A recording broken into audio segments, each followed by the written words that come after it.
That light is blinding me. You don't need your eyesight. One? You already have 4 senses. No pain, no gain. We need the lights. Here. See you girls' want some pretty shade? faces. All right, are we ready? I feel like I can't fully like move. I think this will be good. Let's see. I dig it. Oh, can I see myself? I like I it. see you. Do we want the live version where you guys can see it up there, or do you want the Facebook version? I like seeing it up there. Live. Yeah. Live with no delay, Yeah. Yeah. but no comments if somebody comments. You okay with that? I don't think we Oh. have enough of a core audience to like. I mean, can you see it if somebody does, and then we can? Mhm. Okay. Yeah, Yeah. you can just be like, so and so. Okay. So-and-so made a comment. All right, we are live on YouTube. The only person that'd be watching us would be JT. Yeah. I told a few people that I was gonna be on here. I don't know. Should I share it or? Yeah. Absolutely. You can, yeah. Is it- let's see. We are bank. Can I share it through Facebook or do I need? Yeah. Okay. All right, we're bank 4. Do I share it from the page? Mm-hmm. All right. Are we ready? Yes. Okay, we're gonna go live on FaceWeb right now. FaceWeb. On the FaceWeb. Yeah, go back. It's not live yet. Okay. All right, now we're live on the FaceWeb. Do we want the profanity filter on? I don't think so. No. Like, are we gonna get in trouble Absolutely for curse not. words? Because No. I'm gonna say curse words. No trouble whatsoever. All right, we're live. Are we ready to start recording on the mixer? Yes. Yep. Yes. Okay, we're gonna start recording in 5, 4, 3.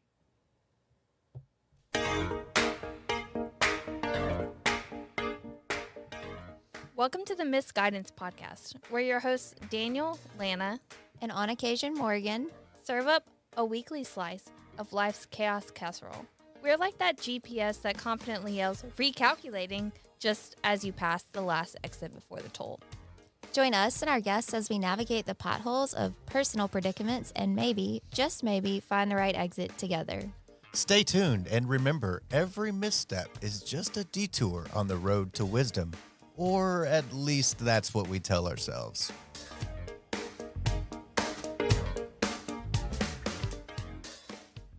Welcome, Mollie Rowe. Hi, everyone. So, this week we have Mollie. She is my best friend and also Lana's best friend. We're like a little trio. Yeah, we all go to the same place for therapy. That's true. I have 2 therapists, and Molly has one of them, and Morgan has the other. So, my therapist is one of them has said I'm fast and loose with my HIPAA, so we're just gonna lay it all out there. Yeah.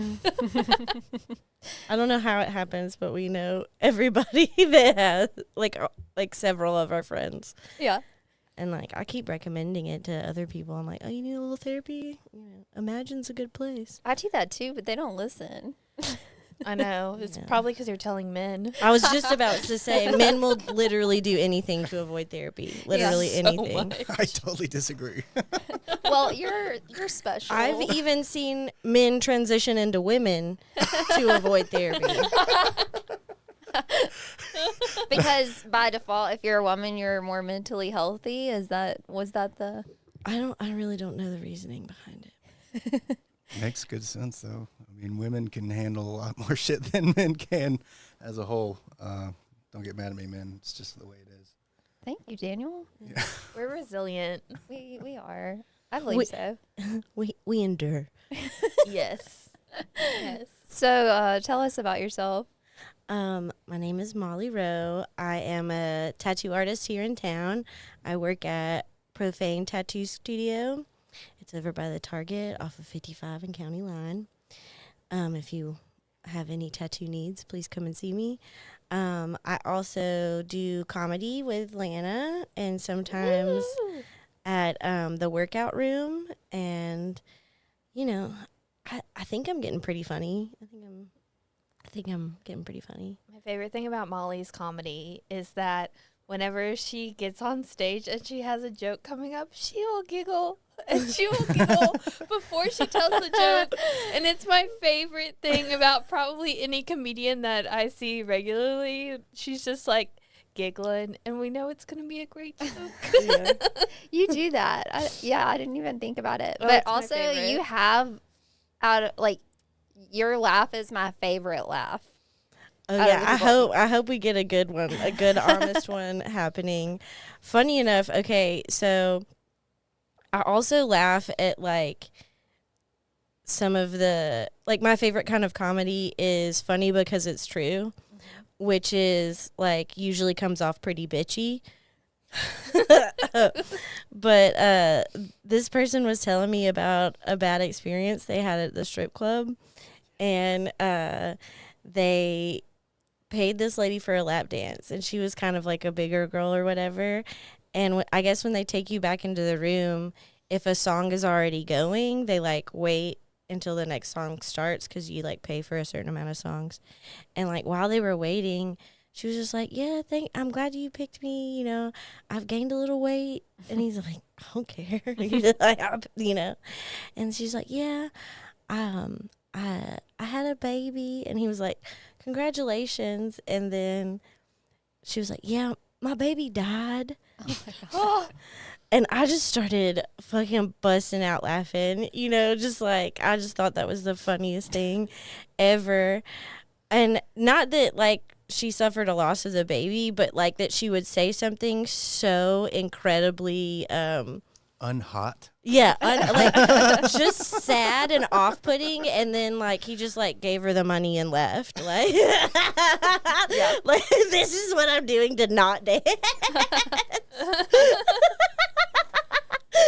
It also reminds me of that scene in The Wild and Wonderful Whites of West Virginia when they're going through the drive-thru, and like they're just telling the drive-thru lady, they took her baby.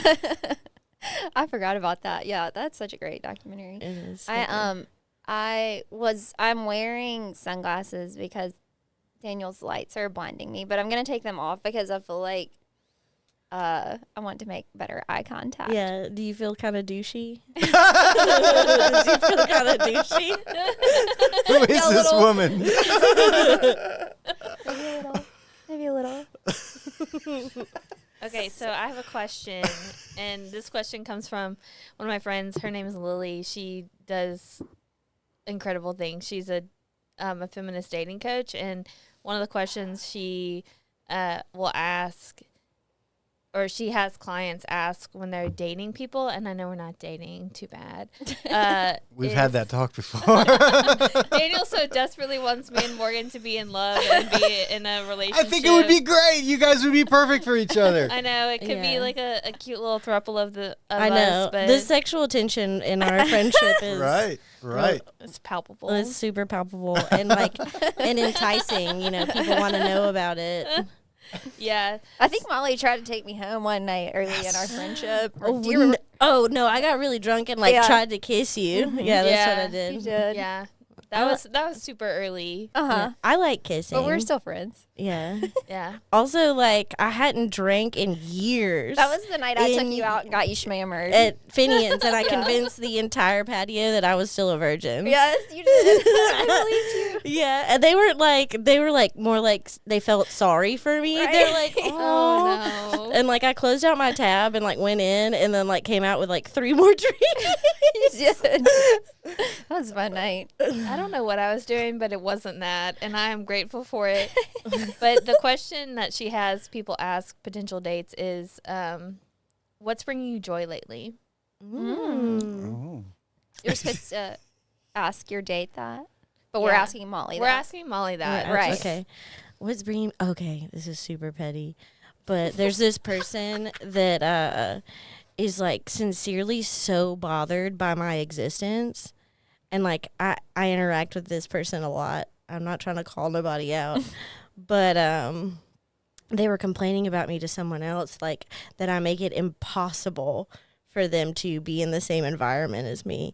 And I'm not doing anything. Is this a man or a woman? It's a man. A man? It's a man, yeah. Is he like a weak little boy? Is he a child? I mean, he acts like one. Okay, well, it probably is. Yeah. But yeah, no, I like, at first I was just like, kind of like, I got a little upset because like, you know, we want people to like us, right? Mm-hmm. But then the more I thought about it, I was like, I'm a menace to this person. They are really, really bothered by me just being around. Yeah. And so like, I like kind of find it delightful. That brings you joy. It does bring me joy. I get it. I do. And then speaking of dating and like dating advice and other things that's bringing me joy is Love on the Spectrum. Mm-hmm. Yes. And I'm like they have dating coaches that are great like Yeah. that. And then I find like some of the things that they do so helpful. Like by the second date, they're like telling each other like, no, I just want to be friends. Or like, you know, like, do you think I'm cute romantically or do you think I'm cute as a friend? And then they'll like tell each other. So I've been basically trying to ask people, dudes that I've been like hanging out with, like by the second time we hang out, I'm like, what? Do you think I'm cute as a friend or cute romantically, you know? So they have like good general advice. Good like, general advice and practices. And like, and it's really funny to me because you think like you have all these neurodivergent people and they're doing it better. They're doing it better. Truly. Do you think you're on the spectrum? I am definitely neurodivergent. I don't know if I like it would be technically considered autism, but I have complex compound PTSD, so like my brain definitely works differently from other people. But I definitely have like what people call tisms, you know. Like for example, I can't wear earbuds. Like I have to wear earphones like this all the time. Right. Which I think it appears pretty autistic. And then hard pants. I can't do hard pants. And those of you What are hard pants? Yeah, hard pants or Jeans? anything with jeans are definitely hard pants. Okay. So anything that like would leave like a mark on your body from you wearing it too long is hard pants. Okay. Yeah. What about like a bra? Like would a bra would that be like Okay, so something that's that like constricts like So yeah, that's another thing is like none of my bras are real. Like none of them are actually real bras. Yeah. They're like imaginary. they are like bralettes or like none of them have underwire. I really don't know what any of them are doing for support. Like some of them kind of do, but you know, that's what my weightlifting is for. Support. Yeah, it keeps my titties up.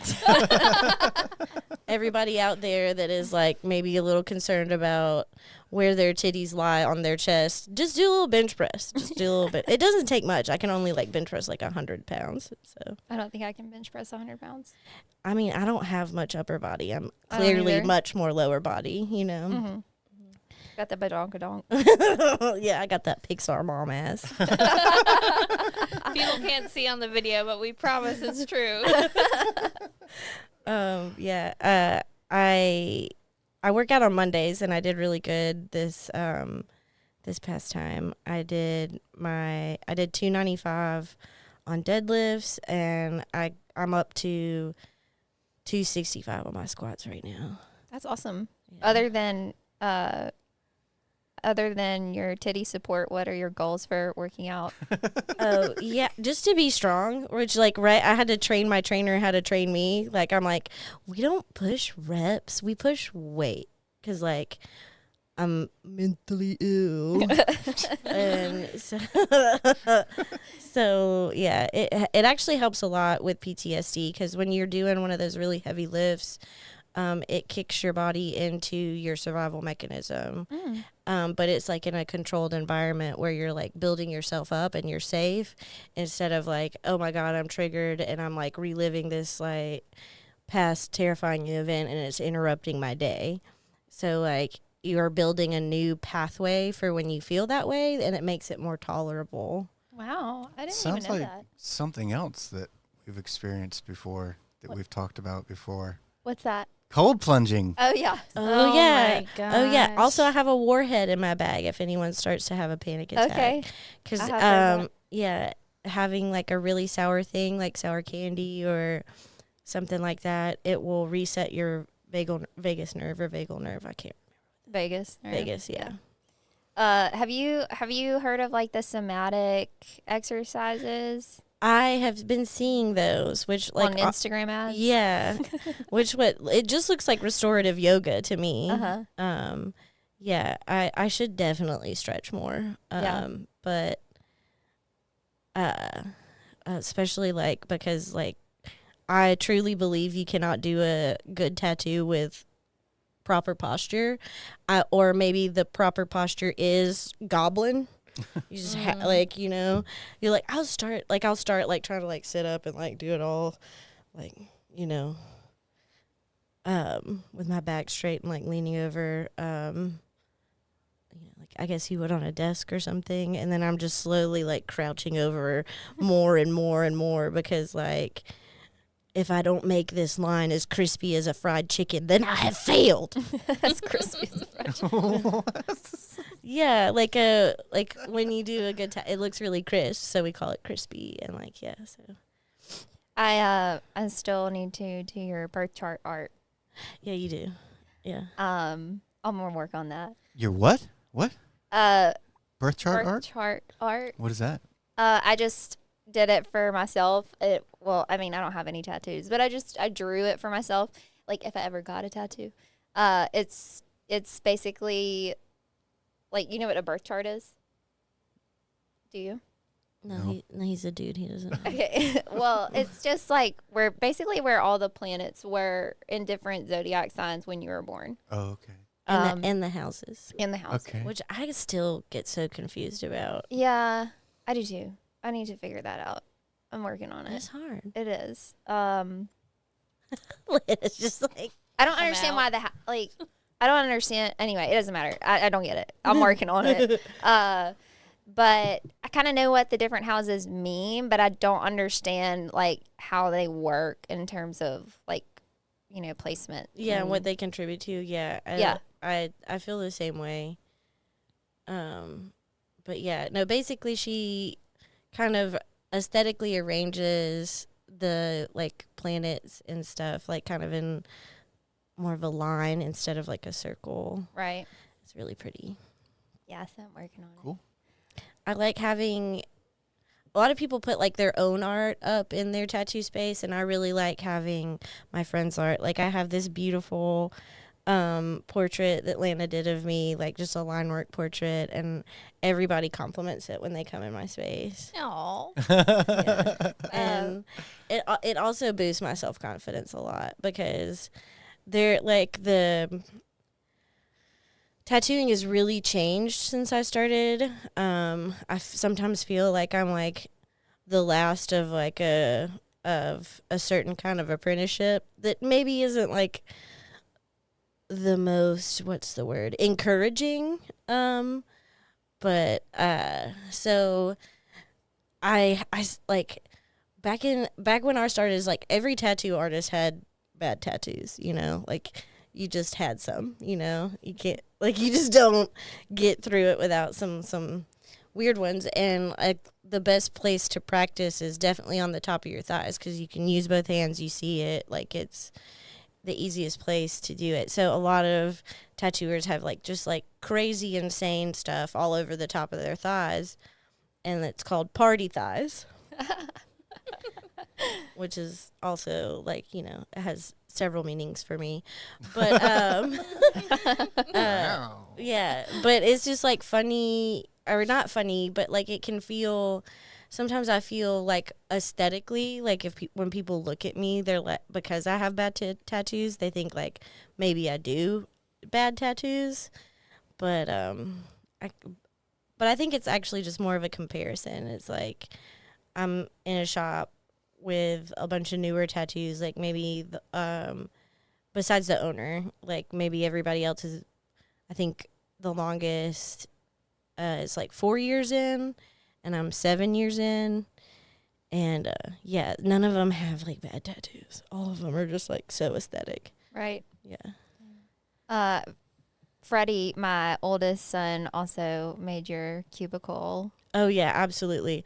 Y'all know those like scratch art things. Lana carries them around just in case. If there's a child around that needs some entertainment. Yeah, it's like, especially if we're out to eat, you know, with the kids, she's just like, psh. And then all of a sudden they're, you know, happy, quiet, busy. Mm-hmm. You can always find a toothpick at a restaurant, so True. I don't have to carry them around. It's very convenient. Scratch art is very convenient for children. It's very nice. And we were at Bulldog Burger. I met them at Bulldog Burger one day, and like, you know, we're all just like shooting the shit, not really even like, I mean, every now and then they would like do a picture of us, right, and like hold it up, and it's like perfect, precious, beautiful.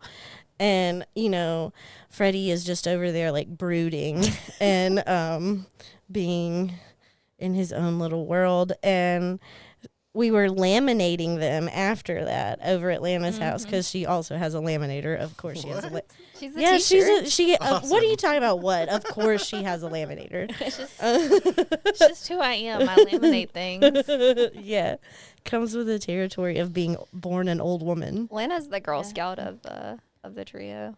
Oh yeah, I always have anything you could ever need in my purse. It's like essentially a pharmacy in there. Yeah, or at your house, because you do the couponing too. Oh yeah, that's true. And also, like, people don't know this, but like, because of your dad being like someone who remodels, like Lana can also remodel your house and fix any like kind of thing that you need. She could probably build you a house. Yeah, she could probably build you a house, replace your floors, redo your bathroom. Yeah, I replaced some floors this weekend at my parents' house, so it was a good time. I love it. But anyway, back to what, like, so we were laminating them and going through them, and I see this just beautiful gem, and it's like he's drawn this little figure that's like kind of like not exactly a stick figure, but like all like kind of like Cartoonish. like cracked out a little bit in his posture, and one eye is like way bigger than the other eye, and it's like all veiny and like insane, and he's written on the side like in like left alignment, you know, Right. proof God has no mercy. And I was just like, this is mine. This is mine. This is mine. And I don't think I've ever felt so seen by definitely not a child, but maybe anyone in my life. And so like, yeah, that has to go up. And I like pointed out to everybody. And my friend actually got it tattooed on them, and we still need to finish that. Yeah, I know. Yeah. Maybe I should, like, if we post any of this on TikTok, I'll put a clip of the scratch art. I've got a picture of it. It's so good. Yeah, it's in our group. It stays in our. I show it to everybody. I'll be texting that thing to everyone. It's gonna go viral. Freddie's gonna go viral. It should go viral. Freddie's a great artist. He is. He's 10. Yeah, I just turned 10. Yeah, I just turned 10. And he is always just like doing art stuff. Like for Christmas, I was like, let me get him some art things. Yeah, he loves it. He's taking an animation class right now at 601 Studios. Oh, He just got out 20 minutes ago. So. That's good. I cannot wait to see something that he has written and animated. I bet it would be so good. Yeah, I mean, I think that the job economy has changed so much since even we were in college, and I mean, Yeah, dude. we go to. I was still using like Final Cut 7 when I was in college. But I mean, this is a perfect example too. Like the creator economy is so it's just growing exponentially, and so I'm encouraging it. Like, he doesn't have to go to college. I mean, I think that I don't think anyone should, to be honest. I Yeah. think it's a crock of shit. It's such a bad idea. it's a huge industrial complex too. Yeah. I mean, I think it's good for like work ethic if you're going into a field that requires that, like teaching you how to problem solve and meet deadlines and things. But I think like life taught me how to problem solve. right, And then college just put me in debt and like exacerbated my mental illness. exacerbated. Exacerbate? Is that not a word? Exacerbate. Exacerbated? But I like exacerbated. Masturbated? Yeah, exacerbated. That's am what, it's like when you're really tired and masturbating. Now, but that makes sense. Absolutely. Yeah, I'll be completely honest. Our son is 16 years old, and I hope he doesn't go to college. I really don't. I mean, like you said, it's just debt. It's debt, and I mean, I didn't even graduate from high school, and I make decent money, Wow. in a trade. So, if linemen, guys that work with electricity, HVAC dudes. HVAC dudes, like they can make bank, like and support like Yeah. a family and have like a great life. Like you don't have to go to college. Like it's nonsense that, and what do you do in college? All you do like you party, right? Like why not be like learning a trade? So I hope that he goes to like Heinz or something like that and make something of his life other than I'm just gonna go fuck around for 4 years. Like not on my dime. I don't think that Freddie is the type of person to end up in a trade. Oh, definitely not. I don't feel like Freddie likes to be dirty. No. No. So we're pushing the creative, No, that's great. side.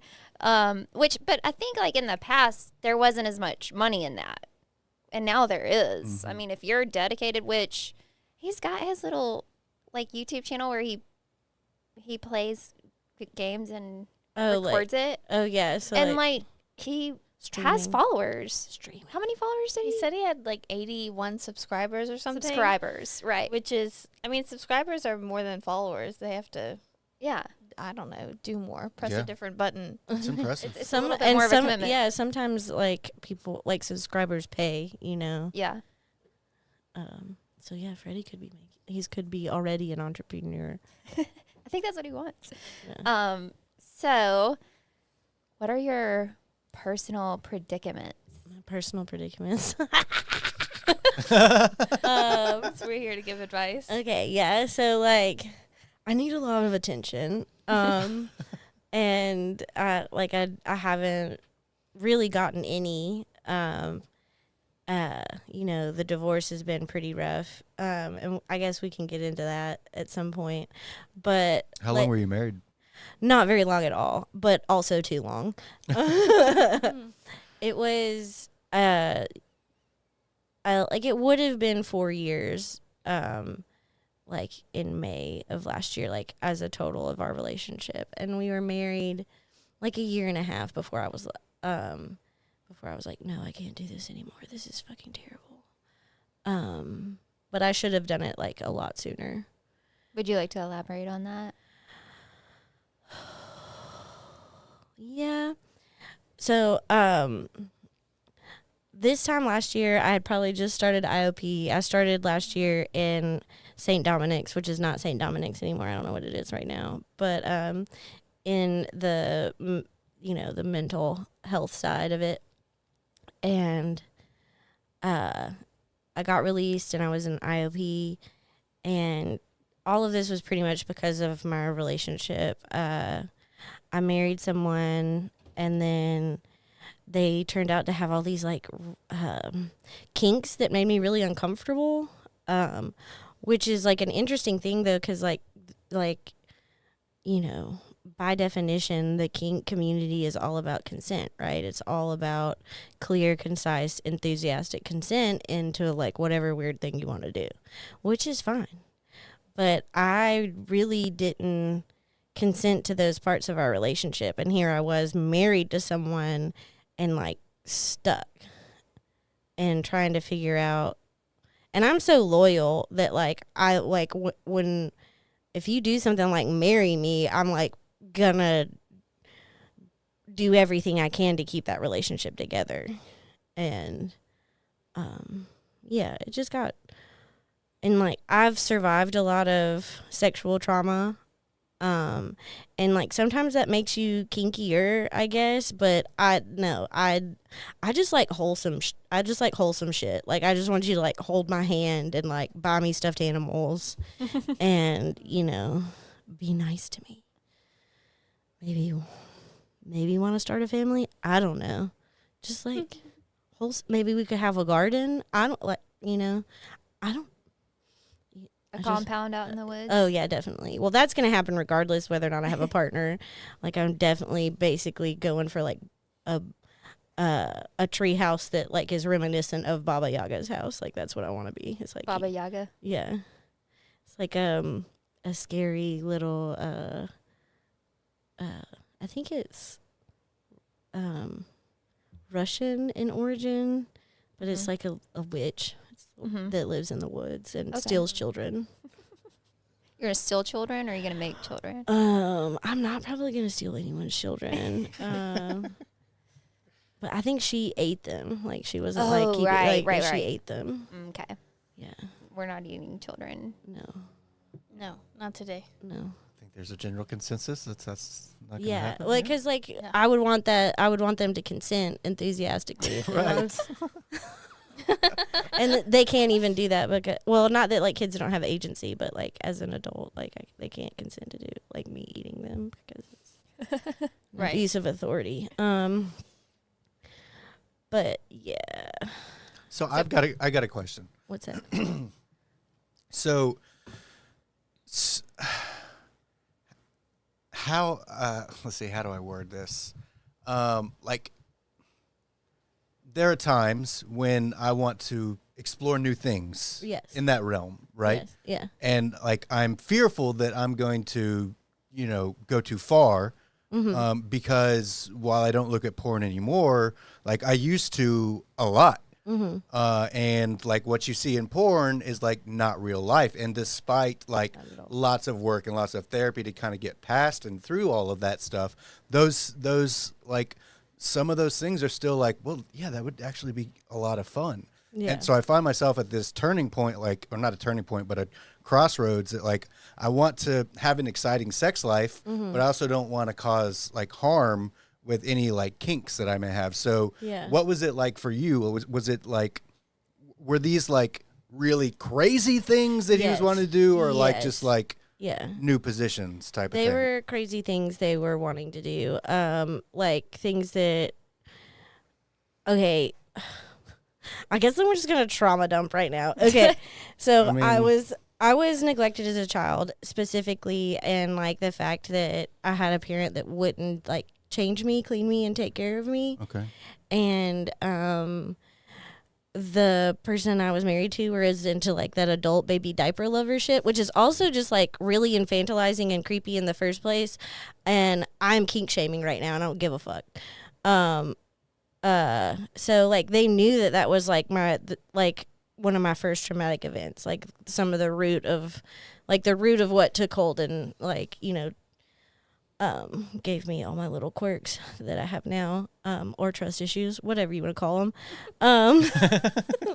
And yeah, so that was like a big weird one for me. Like he wanted to be in diapers, like yes, like in she poop. did. Yeah, like, she wanted to be like, it wasn't like it didn't go to poop, but like people would like be really interested in like you wetting yourself and like talking about it and like being, I don't know, I'm just like you with a passy like and like a diaper, and it's just like it's real. And I honestly feel a little bit like the same. Not that I don't love to call someone daddy, because like, you know, most of my daddy issues are healed, but like I still will call you daddy if you want me to. But like the DDLG kind of gets me the same way as because it's you know, I look younger than I am. I have I modulate my voice to be taken seriously, but like when I'm just like hanging out and not really thinking about it, I can still sound like a child. Mm-hmm. So it just like when I think back about like in my 20s and the people that dated me in my 20s, I'm like, why didn't you want to date someone that like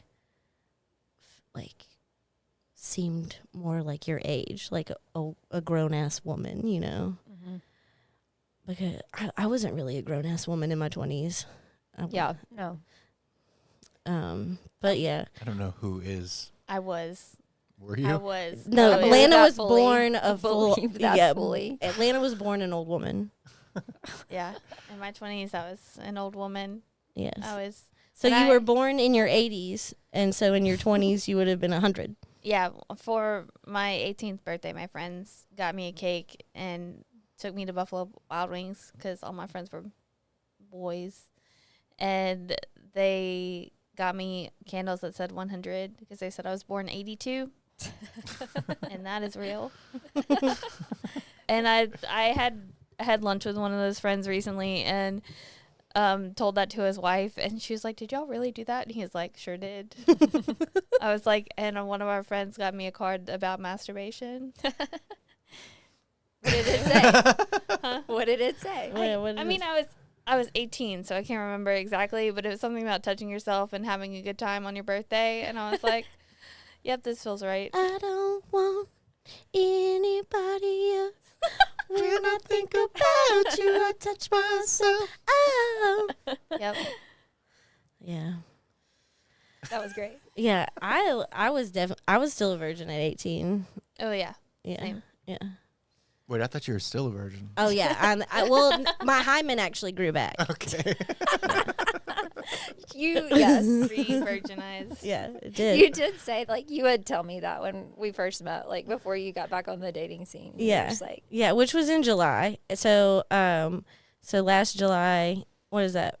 5-6 months I've been dating. Wait. like 7 6-7 months, half. something. Yeah. And what I've learned is Jackson men ain't shit. It's rough. Tell out us here. about that. Oh my god. What's that like? We have no idea. These would be the Okay, personal so also going back to kink, like it's so weird to like be talking to these dudes and trying to like exist in modern dating kinkless. Like, Yep. I guess, mean, yeah, I like maybe. I will, but like it doesn't like I don't know. I do like being someone's fantasy. I do like being the object of someone's fantasy, but that's like only goes so far, you know. Yeah. I think that like the millennials are the 50 Shades of Grey generation, because I've heard that Gen Z is like so vanilla. I don't know that. I don't think so. You don't think so? Because everyone in Gen Z eats ass. and they talk about it like it's absolutely normal. Like, of course I eat my partner's butthole. Like, no, of course I ate his butthole last night. Or, yeah, I got my ass eaten in a pumpkin patch or whatever they say. Yeah, so. Pumpkin patch. What? I guess that's more of a fall thing, but you know. Okay. There's nothing wrong Well, with you know, that. one other thing that I hate about Gen Z and what they've brought to dating is, like, we have all of a sudden, like, over pathologized dating, every aspect of dating. Like, the last time I was in the dating world, like, 10 years ago, you know, now we have situationships and ghosting and attachment style and like narcissism, which narcissism has always been around, but like we just have all these terms. But now everyone's a narcissist. No. If I'm like, not saying that. I'm saying, but it's like that's how it's used. It's like so and so hurt my feelings, and they're a narcissist, right? No, people definitely overuse that term, but like when I was in college and stuff, like I dated a narcissist, but I didn't know I didn't know what that term meant. I didn't figure out the root of the trauma that I experienced by being with that person until years later. I didn't realize, like, oh, it's because he was a narcissist. But what I'm saying is there's all these, like, terms now, and then you have the layers of social media and texting to figure out. Like, we had that back then, but it was not what it is now, like in terms of like, you know, instant updates to your stories, or, you know, people watching your stories, all that. And it was just like, you just kind of figured it out. And you like, you dated people, and you might have even been seeing like multiple people casually, but it wasn't called a roster. Yeah. And then like when you ended something with somebody, or they ended it with you, like, it was over. But I feel like, you know, things just, Oh my gosh, they don't it's end. so different now. Yeah, Like- and it's funny that they call it ghosting, but like I guess it's more like they linger, like an actual ghost. do.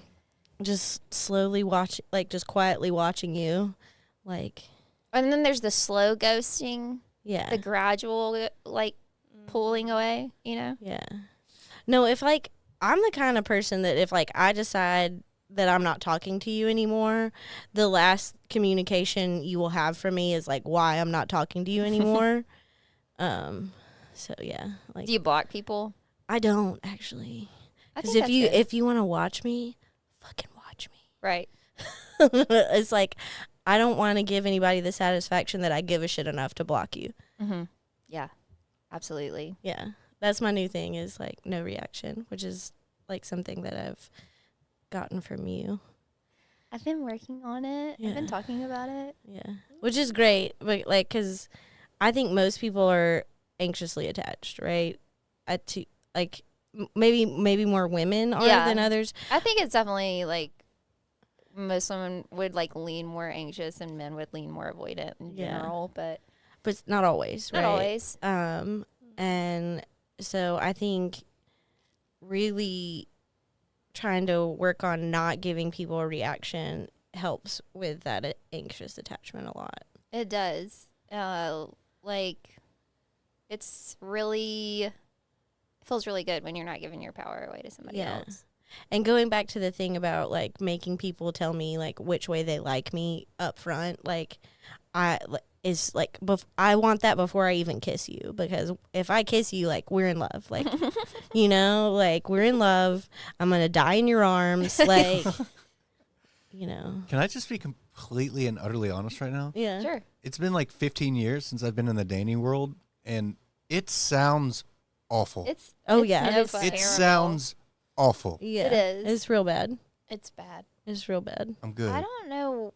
Like, I mean, I guess some of the things that I've already said, but it is a shift. It is definitely a shift. Well, Yeah. and Morgan isn't doing apps at all. No apps? No.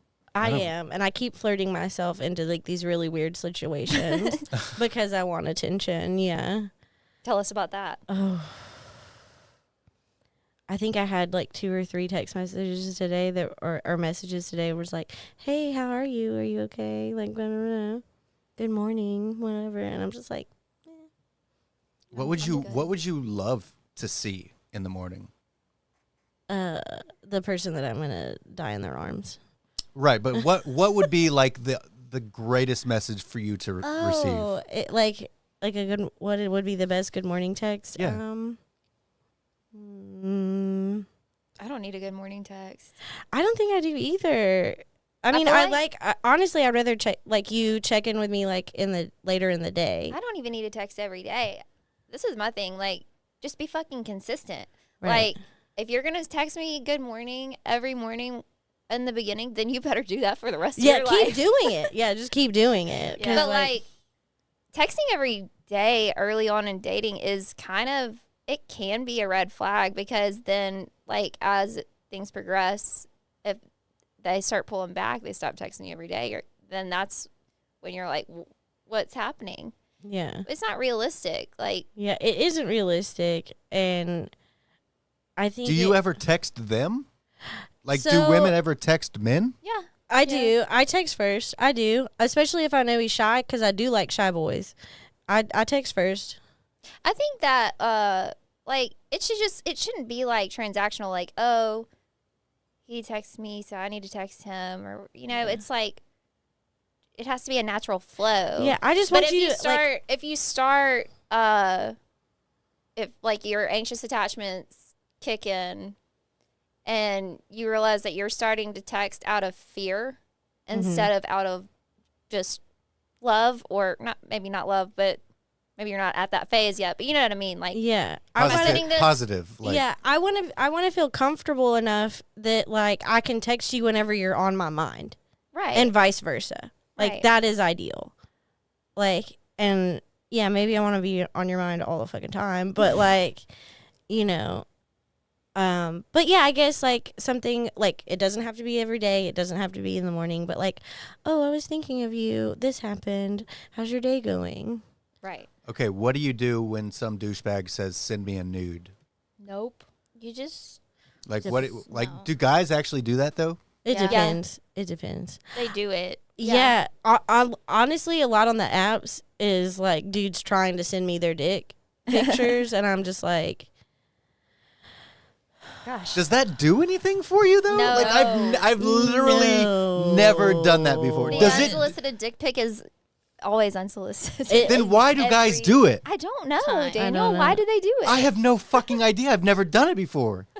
Like, I don't know. It is. I don't No know. one It's wants the that. problem. I don't get it. It's like so weird too, because like, especially with the ghosting, right? Like I'll get like, you know, depending on the mood I'm in, like I'm not like, especially I'm not trying to like shut down and your self esteem and make you feel stupid, like, and because you were like, hey, you want to see my dick? I'll just be like, okay, yeah, sure. And like these men will like show you like a whole cum shot video and then like never talk to you again, and you're just like, I what know, the fuck is wrong with people? we don't know. That's a good question. And then also like Gen Z makes a lot of jokes about like not making eye contact during certain things, like don't look up at me when you're eating me out. I'm like, bitch, you better be making eye contact the whole fucking time. Is Facebook? Does Facebook care if we talk about this content? No. Okay. It's like, of course I want you to look at me. And or like talking about like don't look back during back shots or whatever. Of course I'm looking over my shoulder. What are you talking about? That's the greatest thing in the world. I Like, know. Of course I'm looking over my shoulder. God, people are so fucked up. It's so weird. It's like so depersonalizing, right? Like it's so depersonal, and that's going back to porn. Like that goes back to the Yeah. like the porn. Porn is so prevalent. It's so prevalent. It's a lot of the time it's people's first sexual interaction, Right. It was Which my i- first. It was my first. which is super weird on your psyche. It's super weird on your psyche, and that's another thing. In my marriage is like my partner purposely ruined their brain on porn, like on purpose, like watched it all the fucking time, like. It's just it's poison. Like that. Like every once in a while, okay, whatever. Like if like whatever. But like I mean, it will rot your fucking brain. It will. I mean, just read it. Honestly, we read porn. Oh yeah. Like romantic novels or like short stories and stuff like that. Or Yeah, something like that. Noveling. Novelists. Mostly like novels. Like I've read a couple grocery store ones. Like, you know, Morgan has a very specific one that she enjoys. that I'll let her decide if she wants to tell you. And so but that. Like, you're still using your imagination during that, right? Right. Like, you're thinking about, like, what would feel good to you, what has felt good to you in the past, and what those characters might be feeling, right? Whereas, like, porn is just fucking for the camera. right. A lot of the times, it's not even things that feel good. Yeah. Yeah. And people have to convince themselves that those things feel good because they have seen it on those, like, on that stuff. I don't know. I actually had a client that was in here, a podcast client that was in here today, and he was like, they have like a recovery podcast, and his drug of choice was like literally porn, and like the way that he was describing it, it's the exact same way that I dealt with drugs and alcohol. Like it did the exact same fucking thing. He was like jacking off like 14, 15 times a day looking at porn. Yeah. Like he was addicted to porn. Like it will do that. Like Yeah. it's not just like fun and games like for some people, you know, like and then the worst part was he was married to his wife, and when she wouldn't do what he saw on porn, it wasn't he automatically jumped to, oh, she doesn't love me because she's not doing this. Like, that's toxicity right there. Yeah. Like, and I can definitely attest to, like, it feeling like that, you know? Yeah. But at the same time, like, you're neglecting your partner completely in that situation. Yeah. Like, why would they want to do what you see? Because you're not paying attention to them, you're not talking to them, you're not making them feel special, like it is taking over your life, especially if you're like doing it 15-16 times a day. And like a lot of people, I mean, we all want to chase the dopamine rush, right? Yeah. We all, like, it feels good, it's nice. And I think have you all ever dated a sex addict? Well, I did, but I didn't know it, I guess. Yeah. Yeah, not. But I guess not it was knowingly. More, yeah, it was like more of a porn addict. I've definitely used sex for like validation. Yeah. I think that's pretty common, isn't it? I mean, I would think. Yeah. I thankfully had a boyfriend that broke that just because, you know, we just weren't that sexual, but it was still really healthy, and yeah, I just kind of was like, I need to validate myself. I don't need to be looking for things outside of myself. Yeah. Yeah, it's got to come from That's the inside. the season I'm in for sure. Yeah. It's a long journey. I feel like I've been working on that one for a while. Yeah.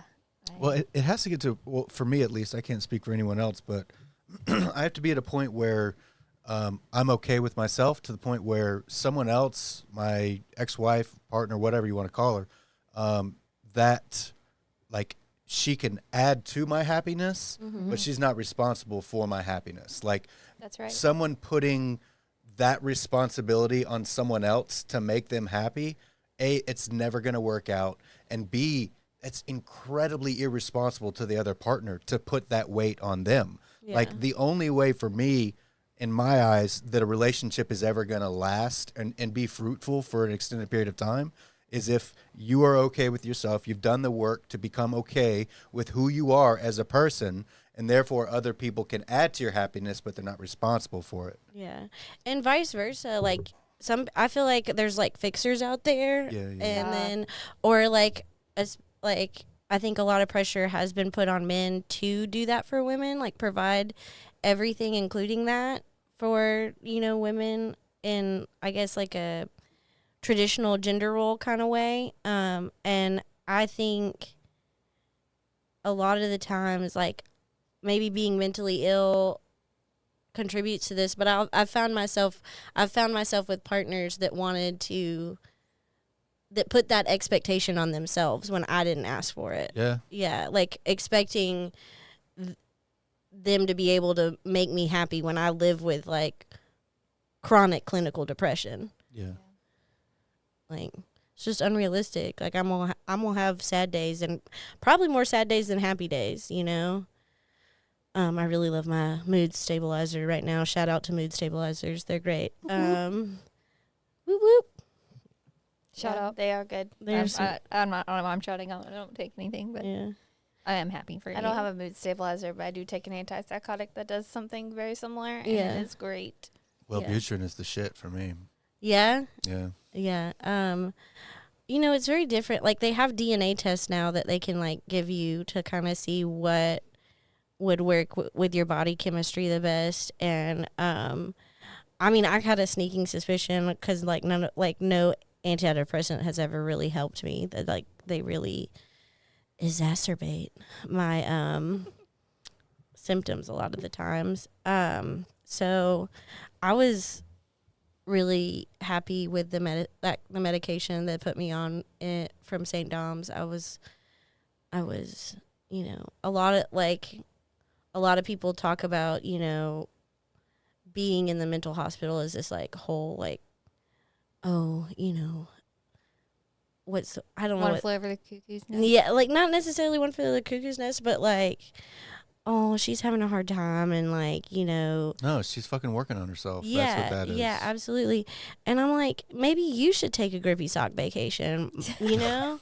Because I got on medicine that works. I didn't have to do anything for like a long time. And like, it was nice because I've been hospitalized at a state hospital, and then like, that was much more like being in prison. Yeah. and like having a lot of your rights revoked than what's going on at like the facilities here in Jackson. Like I had my own room, I had my own shower, I could wear my own clothes. Like it was nice. You know, I just read the Vampire Lestat and like played Uno, and everybody told me how beautiful I was all like every day. Like they'd be like, "You are not 33. That is impossible. You look 25. You're gorgeous." And I'm That's like, nice. "Thank Keep you." it coming. Yeah, that's nice. But yeah, and whereas like when I got well, and that was voluntarily, right? I got involuntarily committed to a state hospital, which was like at the time one of my biggest nightmares, like one of the scariest things that I could ever think of happening to me. And it was very much like Girl Interrupted. It was really, really weird. You go to Whitfield? No, this was in Tennessee. Okay. Yeah, it was like Middle Tennessee Mental Health Hospital or something. And like I went to the ER, like crisis assessed me, and they were like decided that I needed to go to a mental health emergency facility. And then like the cops sat with me like the whole time they were waiting for a bed to open up, which took like 72 hours, like almost 3 days. Wow. And they were not at all trauma sensitive or like trained in anything like that. They were saying Shocking. they were saying the most fucked up shit that like I've ever heard. Sometimes not to me, but like definitely within earshot. Like this one guy talked about like the youngest person that ever committed, like that they've ever seen commit suicide at the like when you're like watching someone that's like having suicidal ideations. Like, so yeah, that was real sensitive. And then like I was crying and my brother dropped me off, and like they had this thing where they would only contact the person that dropped you off. And then like I love my brother now, but he was something else back then, and like went AWOL, like wouldn't answer his phone, like nobody could get in contact with him. And I was like pleading and crying to call my parents. And one of the cops was like, "If you don't calm down, I'm gonna have to handcuff you," Oh my gosh. because I was crying and trying to contact my mom and dad. So, yeah. So, I think we're looking at the time. But I did want to touch on your comedy, and will you be performing anywhere in Jackson anytime soon? Yes, I will be performing tomorrow at Lana's open mic at Howlin' Mouse. That's the first and third It's the first and Wednesday third. of every month. Is the Yes. first and Is that third. right? It is. And I do need to go back into like going to the workout room as well. I kind of have like slacked off since the holidays, but that is every Tuesday also at Howlin' Mouse. I'm hoping like I'll maybe get something soon that's not an open mic and be able to promote that too. But I mean, clearly I've lived through a lot, and apparently that makes you funny. I don't know a completely stable comedian. Is there such a thing? Like, I don't We think don't so. I think that's what That makes you a doesn't comedian exist. is you be able to tap into the shit of your past and Yeah. you know look at it in a positive or at least a funny way. Yeah, it's super therapeutic to get up there and talk about like how my ex keeps her penis in a cage. Like that shit is really funny to most people. There was just so much in that one. It's- Too bad we don't have time to delve into all of that. I but know, right? Like it could be hours. It could be. Any other personal predicaments you want to leave us with?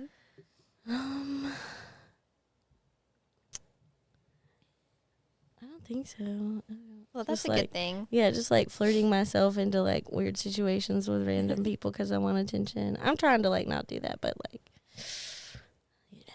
It's tough. It's hard when you're single and you're like on the apps and dating. Like yeah, it's the way it's set up, kind of like what Morgan was saying earlier. It's just so different than it was when, like, before I was married for 6.5 years and partnered for 9.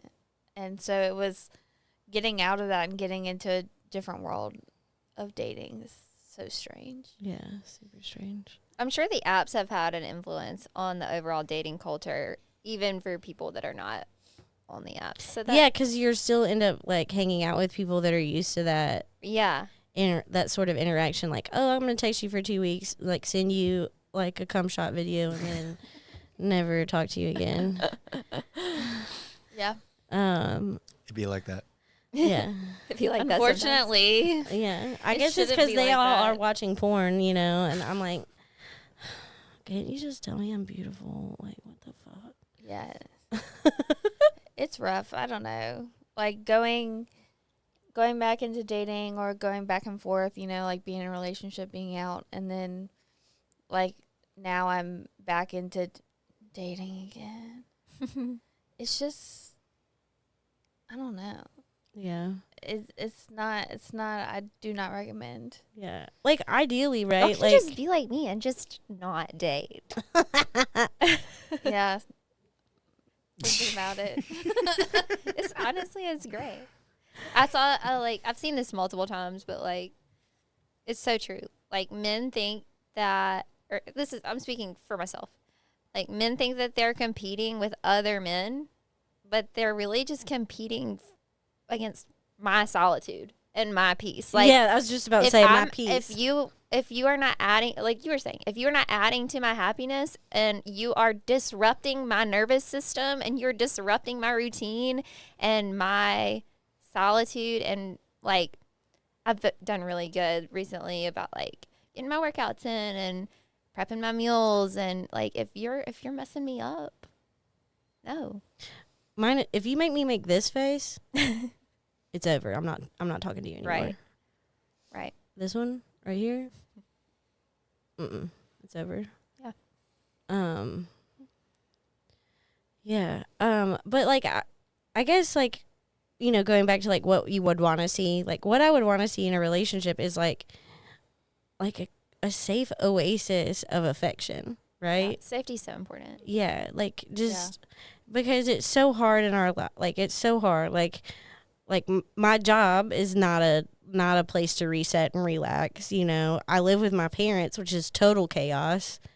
So it would be really nice to just like have somewhere to go and just like co-regulate my nervous system. Like I don't even want to talk. Like I want to just like go nonverbal and be held. Yeah. It is nice to have somebody to co-regulate with like that. But it's like finding that balance between co-regulation and self-regulation. Yeah. I think that's what secure attachment is the ability to do both. Yeah. Well, I always thought it was like kind of a mind fuck, right? That the you know, hormonal antidote to cortisol is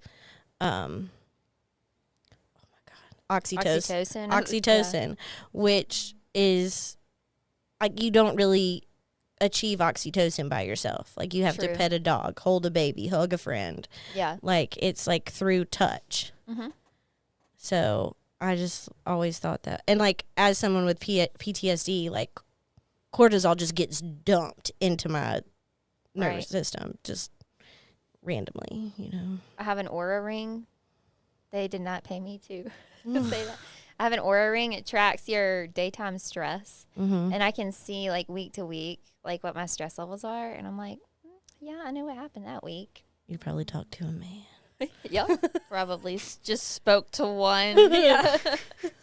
Just out in public. There goes my stress levels. Sorry. Just through the roof. There was a man, you spoke to him, said hello. It's all over with. It'd be like that. Would it kill you to smile? do be like Absolutely, that. it would. It would absolutely kill me to smile. Oh, gosh. Don't tell me to smile. Don't ever. It's awful. All right. Well, thank you for coming. Yeah, thank you. This has been really fun. Yeah, We'll have to have you on again. We'll see you and hopefully everyone else. All of the how many people are watching? 42,767 people are currently watching right And they all know that like my ex keeps their dick in a cage. now. Yep. Yep, every single one. It's okay. It was already on Twitter. It was already on Twitter. It was already on Twitter. I love it. All right, ladies and gentlemen, we'll see you next week.